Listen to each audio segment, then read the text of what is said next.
Seltzer Kings. Podcasts.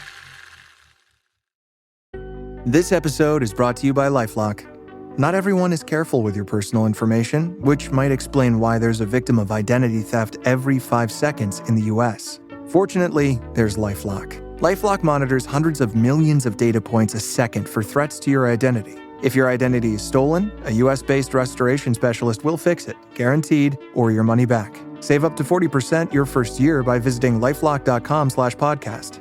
Terms apply. What are you talking about? I can't possibly be D.B. Cooper. I was 2.5 when it happened. It's an old joke. I get it. Ass. The following podcast contains... What the f*** is this shit? Who the f*** are you, lady? Why the f*** did you hug my head? Quite a little mouth on him, isn't there? explicit language.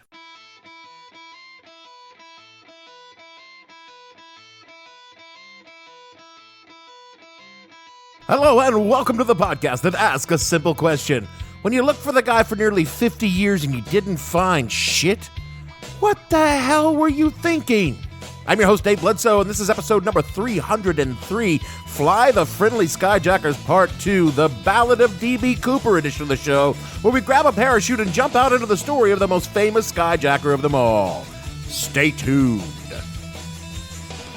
The What the Hell Are You Thinking podcast is brought to you by the Parachute Palace. When it absolutely, positively has to open, choose Parachute Palace. Are you a busy Skyjacker on the go? Someone looking to make a quick exit in dangerous conditions over uncertain terrain, maybe in bad weather? Then you want the reliability of a Parachute Palace parachute. Our chutes are packed by professional former military paratrooper riggers and triple checked for fit and function. A Parachute Palace is guaranteed to open when you pull the cord or your money back. No more worries about who packed your chute having an off day or whether the FBI deliberately monkeyed with the gear. Our chutes are on your back and you are out the back of the plane, safely floating to freedom every time. The Parachute Palace, because your life depends on it.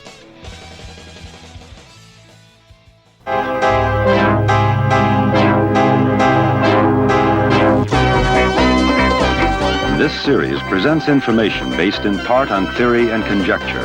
The producer's purpose is to suggest some possible explanations, but not necessarily the only ones, to the mysteries we will examine. Growing up in an uncertain world, I think most of us look for someone trustworthy, reliable, yes, even safe. And for a kid in the late 1970s and early 1980s, there was only one man that we knew would never lie to us or just tell us what we wanted to hear.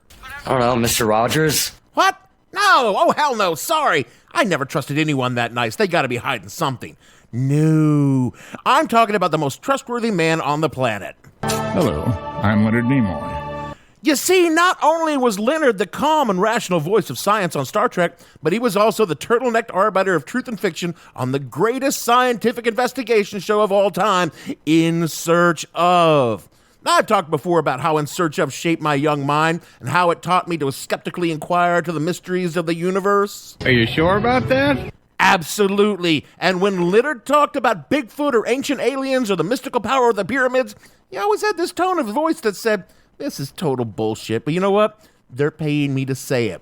And that, pod friends, has shaped my entire view of the world and led me to this podcast, which I know is totally bullshit, but they're paying me to say it. Booze. Of course, not every In Search Of was in search of Atlantis or psychic detectives. There was plenty of history and true crime, and Leonard guided us to whatever conclusions seemed to be fit for the evidence. And this is where I first learned about one D.B. Cooper. Who the hell is that? I don't know. No one knows.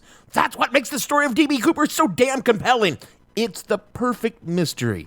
It happened recently enough in history that we have reliable sources for events, but after decades of investigation, the answers are still just blank boxes on an FBI case report. The case has fascinated ever since I saw the D.B. Cooper episode of In Search Of way back in the 80s. And this week, we are going to Leonard Nimoy our way into the facts of the case and engage in some rampant speculation and out-and-out bullshit because, as my mom would tell me after I said something like, I'm Leonard Nimoy. Honey, you are many things, but you are no Leonard Nimoy. Our story begins November 24th, 1971, Thanksgiving Day. Even then, a busy travel day as Americans shuffled across the nation to gorge on turkey and bicker incessantly with their relatives about our involvement in Vietnam. Go on, will you, meathead? Northwest Orient Airline Flight number 305 boarded in Portland, bound for Seattle. The flight was only 36 people and 6 crew, and everyone was expected a short hop and a good night's sleep, or in the case of the pilots, getting shit-faced and sexually harassing the stewardesses. Simpler times, huh? As the plane filled with its small passenger count, a middle-aged, nondescript man wearing sunglasses and a plain brown business suit boarded with his $20 one-way ticket. He sat towards the back of the plane with his briefcase on his lap, and as the plane taxied to takeoff, he passed a note to stewardess Florence Schaffner, which presumably she imagined was just an informational note on his abilities. Oh, stewardess, I speak jive. Oh, good. Turns out it was not. He leaned toward her in the jump seat as she was sitting herself down for takeoff and told her it was a note, in fact informing her he's carrying a bomb. A bomb? No, not a bomb. And she needed to come and sit her ass down next to him and take a good look at the big sticks he had in his briefcase. From a 2007 New York Magazine article, quote, Florence Schaffner was a 23, cute, perky, the sexy stewardess. Working on planes, she'd been approached by so many men that she'd taken to wearing a wig on board to disguise herself. She dropped the man's note in her purse, thinking, just another guy hitting on me. But the man was insistent. Miss, you'd better look at that note. I have a bomb. She looked in the man's eyes. She saw that he was serious. She read the note. It was printed in felt pen, all capital letters, elegantly formed. I have a bomb in my briefcase, and I want you to sit beside me, it read. She did as requested, then asked to see the bomb. She saw a tangle of wires, batteries, and 6 red sticks. Then he dictated some instructions. I want $200,000 by 5 p.m. in cash, put in a knapsack. I want 2 back parachutes and 2 front parachutes. When we land, I want a fuel truck ready to refuel. No funny stuff, or I'll do the job. He let her get up and take the note to the captain, and when she got back, the man was wearing dark sunglasses, unquote. Schaffner flagged down another flight attendant who passed the message to the cockpit that the plane was in fact being hijacked. Oh, it must be Thursday. Which it was, being Thanksgiving and all. As we talked about last week, this wasn't unusual, and the crew and the airlines and the police had a protocol for how to address this week's hijacking of a plane. Across the network, people involved the usual people, and they were notified and the usual things were done. It was just another day during the golden age of skyjacking. The name on the ticket of our particular skyjacker was simply Dan Cooper. His name is... Dan Cooper. No one's sure where the DB came from. It began on the news reports of the time, and by the time the investigation was going on, even the FBI referred to him as DB Cooper. I have to be honest, Dan Cooper was boring, which is exactly what you want with an alias, I guess, but DB Cooper just sounds more mysterious. It's like that friend who only goes by initials and never tells you what they stand for, probably because it's something really embarrassing. I mean, would you really rather hang out with someone named AJ or Anastasia Johannes? I'm gonna stick with AJ. But if you're on a plane with a guy that has a bomb, you call him whatever the hell he wants to be called, be it DB, Dan, or Mr. Cooper if you're nasty. At around 5:30, the flight landed in Seattle. The demands were met. Cooper wanted the money. He got the money, around $1.3 million in today's money. He got his 4 parachutes. In exchange, the feds got all the passengers and the flight attendants except one, and he kept 1 flight attendant and the pilot, and they would take the plane on to Mexico City. We're not going to Cuba. Nope. Viva la difference. After the loot was handed over and the passengers off, Cooper began to lay out the details for his plan to the air crew. Quoting now from Wikipedia, quote, a southeast course towards Mexico City at the minimum airspeed possible without stalling the aircraft, approximately 100 knots, or about 115 miles an hour, at maximum 10,000 feet altitude. He further specified the landing gear remained deployed in the takeoff landing position. The wing flaps lowered to 15 degrees and the cabin remained unpressurized. Co-pilot William J. Ratzak informed Cooper that the aircraft's range was limited to approximately 1,000 miles under the specified flight configuration, which meant a second refueling would be necessary before entering Mexico. Cooper and his crew discussed options and agreed on Reno, Nevada as the refueling stop. With the plane's rear exit door open and its staircase extended, Cooper directed the pilot to take off. Northwest Home Office objected on the grounds that it was unsafe to take off with the aft staircase deployed. Cooper countered that it was indeed safe, but he wasn't going to argue the point. He would lower it once they were airborne. Okay, very specific. Taking off at 7:40 p.m., the flight headed toward Reno into the rain and darkness, and at around 8 p.m., Cooper ordered everyone onto the flight deck, and the door closed.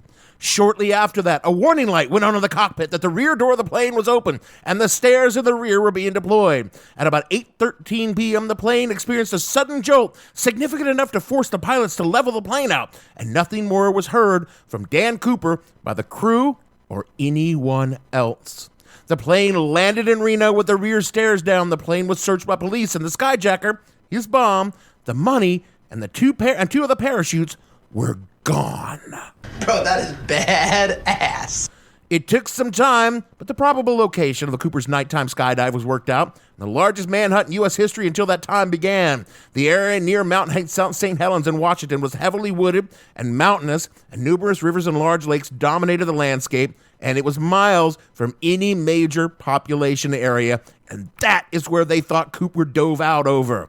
It was a terrible place to dive into in the rain and the dark, and would pose a challenge to a highly skilled military paratrooper even today. And Cooper dove without the aid of night vision goggles or any other kind of technical assistance that makes such a feat even remotely survivable today. After months of searching by hundreds of people on the ground, multiple aerial searches, and a massive canvas of farms and small towns in the area, no signs of Cooper, his parachute, his bomb, or his money was ever discovered. Dude, he's dead. And that's what people widely assumed. It certainly made sense, but this did not stop the legend of D.B. Cooper from growing. The lack of the body or any sign of it all rapidly turned Cooper into kind of a folk hero in the Pacific Northwest and eventually the nation. People wanted to believe that somehow D.B. Cooper had not died in the deep mountains of Washington and was living the high life on the money he'd taken from the man, and come to find out, they might not be wrong. What? First of all, no one knows exactly where the plane was when Cooper jumped. That's ridiculous. 1971, y'all. No GPS, remember? In 1971, the cutting-edge tech for navigation would have been inertial navigation, which I could explain, but it would take up time, and neither you nor I would actually understand how it fucking worked. So let's just suffice to say it was good for getting where you wanted to go, but not for telling you exactly where you are. On top of that, the plane was being flown fully manual due to the demands of Cooper, meaning the automated logs of the autopilot and other systems would not be controlling the position of the aircraft. Because of this, the suspected search zone was at least 20 miles away from the actual position, and the terrain was much more hospitable for Cooper's survival there. I mean, it's speculation, but I've got more. Going back to a Wikipedia quote, on Sunday, February 10th, 1980, 8-year-old Brian Ingram was vacationing with his family on the Columbia River at a beachfront known as Tina Bar, about 9 miles downstream from Vancouver, Washington, and about 20 miles from southwest of Ariel, where Cooper was presumed to have originally jumped. He uncovered 3 packets of the ransom cash as he raked the sandy riverbank to build a campfire. The bills were disintegrated but still bundled in the rubber bands. FBI technicians confirmed that the money was indeed portions of the ransom, 2 packets of $120 bills each and a third packet of 90, all arranged in the same order as when given to Cooper, unquote. The location of the money is downstream from the revised location of the Cooper's jumps, and it fits nicely with that new location. But even more useful is the forensic examination conducted on the money over the years. Hail science! Hail science! Hail science! After the money was discovered, the FBI engaged geologists and other sciencey types to determine when the money might have been deposited on the beach. And from the HBO documentary in 2020, The Mystery of D.B. Cooper, according to their studies at the time, the beach had been dredged in 1974, 3 years after the hijacking, and the line where that sand deposit from that dredging was clearly demarcated. The money found in 1980 was above the dredge line, meaning it had to have been placed there after 1974. Oh, snap! Furthermore, and this is more interesting, I think, an article published in August of 2020 in journal Nature contends and seems to confirm that the money had to be buried in the springtime, months after the hijacking took place, based on the presence of algae on the bills that would only be present during the spring of the year, along with many, many other factors that I did not understand because science is hard.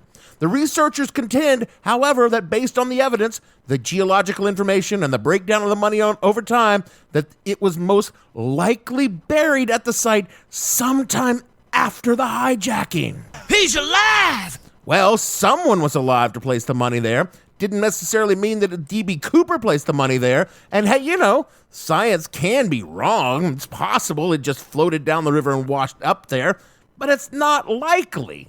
Whether or not D.B. Cooper survived is a question we will address in due time, but let's take a moment to talk about what we know about Dan, or rather, what we think we know. Very, very little. I know we know very, very little, but this is the fun part. So sit back and let us together indulge in facts, supposition, and not a little wild speculation. To begin with, the physical evidence. There's very, very little of it to work with. Aside from the famous sketch, almost nothing exists to help identify the guy. Though fingerprints were taken from Cooper's seat, no matches were ever made. And though Cooper smoked like, well, he smoked like someone in 1971 who was hijacking a plane, which is to say a lot. Or like me when I'm drinking at a bar on a Friday night. The cigarette butts were recovered from the plane, but you know what? They just disappeared. They just disappeared? Yeah, they haven't been seen since the early days of the investigation. They also recovered Cooper's necktie from the plane, which was tested for DNA in 2001. And they found some, but they ran it and found no matches. There was sufficient DNA to rule out some claimants in later years that claimed that they were either Cooper or related to Cooper. And trust me, we'll get there. Nothing has come from that since 2011. And it also seems unlikely modern techniques will ever be applied, including DNA genealogy, unless someone pays for it out of pocket for a book or movie. A few shreds of material have turned up over the years that might be related to Cooper, a belt buckle that could be from his parachute, and a few other odds and ends, but nothing that could conceivably be linked positively to D.B. Cooper. As to his possible identity, at the time, the FBI believed that Cooper was an Air Force veteran or associated with the Air Force, and probably from the Seattle area based on his knowledge of the area and specifics about local military installations. They also theorized that Cooper took his alias from a Belgian comic book about a Canadian Royal Air Force test pilot who was a test pilot and a rocket ship pilot. You poor, misguided Canadian bastard. Canadian space hero, that's crazy. The theory was that either DB had seen the comic while he was stationed in Europe, or that Cooper himself might be Canadian. Canadian? But that's just based largely on his use of the phrase negotiable U.S. currency, which is just the sort of thing that a Canadian would say.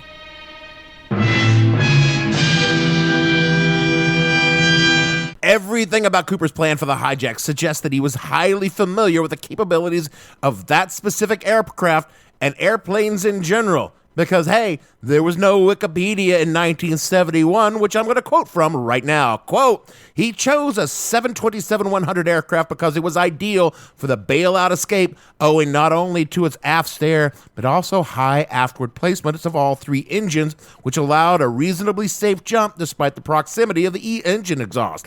It had a single-point fueling capability, the then recent information that allowed all tanks to be refueled rapidly through a single fuel port. It also had, highly unusual for commercial jetliner, the ability to remain in slow, low-altitude flight without stalling, and Cooper knew how to control its airspeed and altitude without entering the cockpit, where he could have been overpowered by the three pilots. In addition, Cooper was familiar with important details such as the appropriate flap settings of 15 degrees, which was unique to that specific aircraft, and the typical refueling time. He knew that the aft stair could be lowered during flight, a fact never to disclose to civilian flight crews since there was no situation on a passenger flight that would make it necessary, and that its operation by a single switch in the rear of the cabin could not be overridden from the cockpit. Some of this knowledge was virtually unique to CIA paramilitary units. So what, he's in the CIA? He was a spy? He is a spy? Oh, the debates rage on, because Cooper should have known, if he knew all of that he couldn't realistically expect to spend any large amount of his ransom money, at least not in the United States. Despite demanding non-sequential bills in the ransom, it stands to reason the serial numbers were being recorded, which indeed they were. That's how the money was found by the river was identified. He didn't demand some pretty basic equipment that a professional or even moderately trained skydiver would ask for, like a helmet, and chose the oldest and least technically sophisticated parachutes for the first jump to the ground. One of the reserve chutes that he took was actually disabled, which an experienced skydiver would definitely have checked and noticed. And finally, the conditions and location of the jump itself argue strongly against Cooper being a professional. No one could imagine a way for Cooper to know exactly where he was when he jumped. Even the fucking pilot and plane didn't know exactly where they were when he dove out. And an experienced skydiver would have never dove out of a plane wearing street clothes into the pitch dark, because it is essentially suicidal. There's no way he could survive. And that has long been the opinion of the FBI and other investigators, that Dan Cooper died when he jumped from the plane. This has not, of course, stopped the legend of D.B. Cooper from living on in pop culture. At the time, Cooper was widely hailed as a kind of John Dillinger-esque folk hero. I think he's one of the slickest cats that ever, walk on the face of the earth right now. You think he's sort of a hero? Oh, sure. I just think that anytime that the fellow's got this much nerve and is successful this far, that everybody's just kind of rooting for him a little bit. That the man's beat the system, so to speak, a little bit. And I respect a man who takes his time to do a job well done.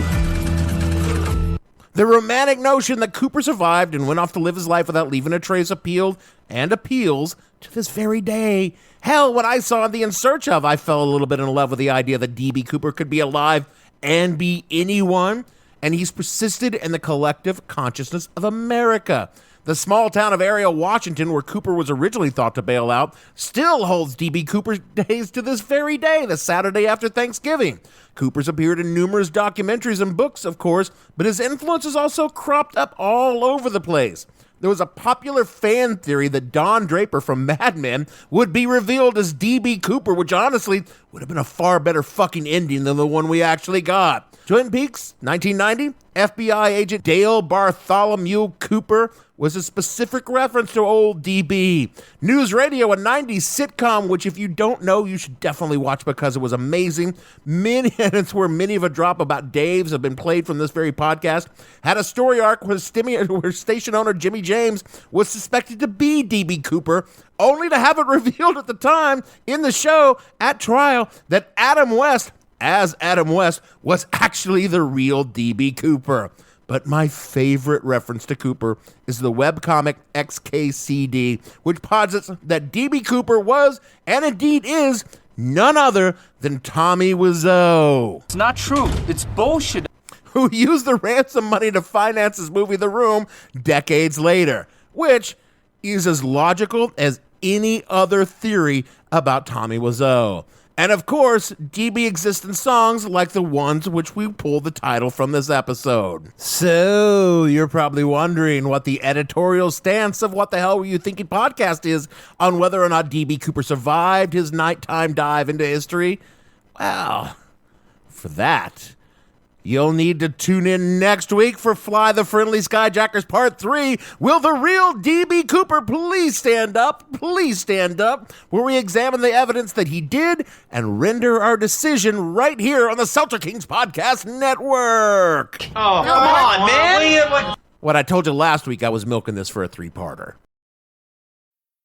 Fellas, you know Degree Cool Rush deodorant, right? Well, last year they changed the formula, and guys were mad about it. One dude even started a petition. So guess what? Degree heard us, admitted they messed up, and brought the original Cool Rush scent back exactly how it was. And it's in Walmart, Target, and other stores now for under $4. So grab some and remember why its cool, crisp, and fresh scent made it the #1 men's antiperspirant for the last decade. Degree Cool Rush is back, and it smells like victory for all of us.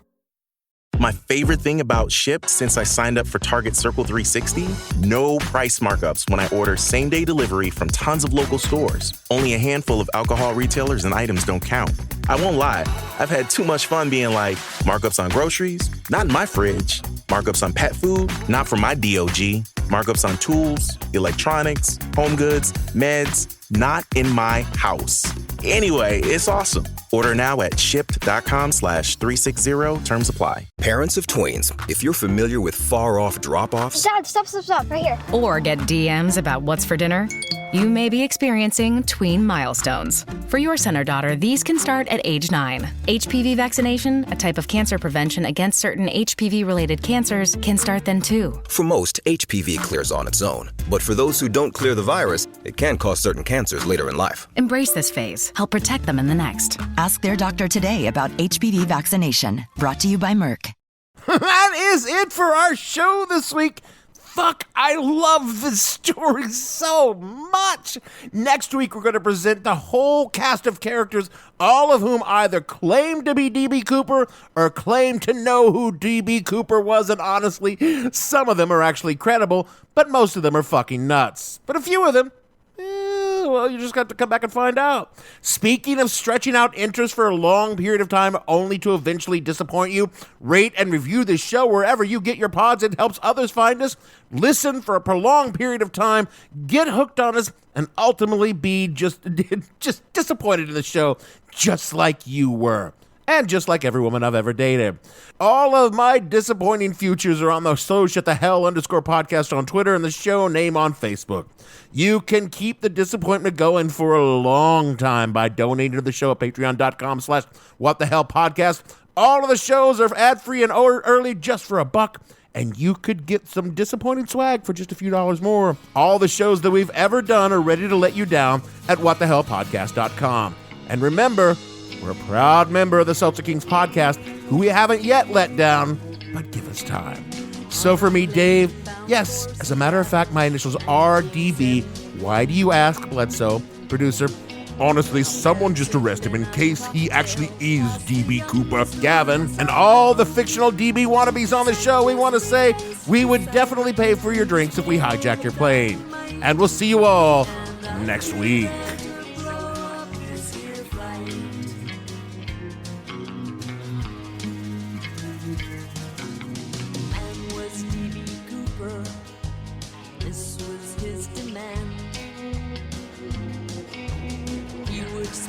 Flight 305 and all the folks on board.